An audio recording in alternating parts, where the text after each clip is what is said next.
My name is Miriam Cranston, and I started to work with Mike Size March of 1983 as a receptionist. I worked at Mike Size from March until December of 1983 before I moved on to the United States. First location was at Walker's Road.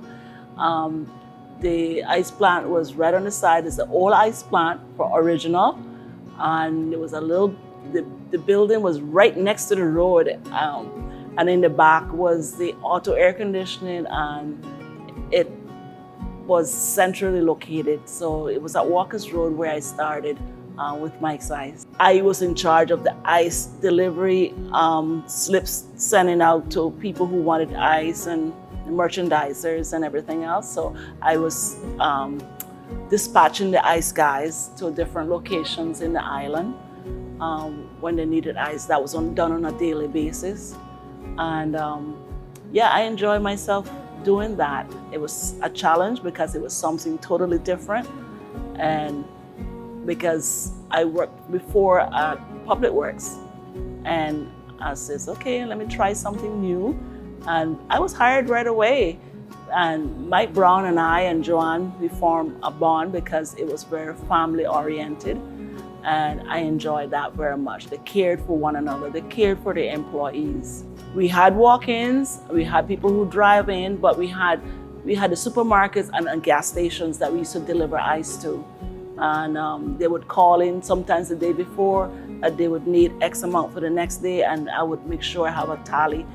Their invoices done. Sometimes they wanted extra, so I just had to adjust the invoices. But yes, we had supermarkets, walk-ins, even the fishing boats we had. When they were going fishing, we would do crushed ice and we would deliver to the dock and fill up their boats. Yeah, we were a small ice plant and small air conditioning and small auto. When they built Merco Center, they had a whole entire ice plant in the back of the building, and we had more upgraded machines.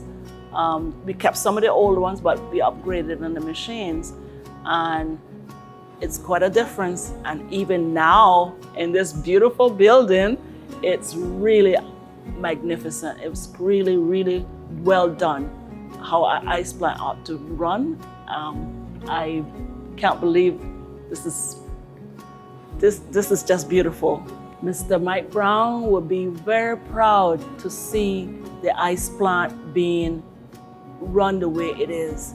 He managed to see this ice plant just operational before he passed. But he would be very proud to know that a lot of the employees is still here, some of them, like Richard Taylor. He's been a backbone to Mike's Ice. He would be very proud. I'm so thankful to see that Jason Brown has really taken up the reins after his father died. Even before his father died, Jason has been the backbone of Mike's Ice.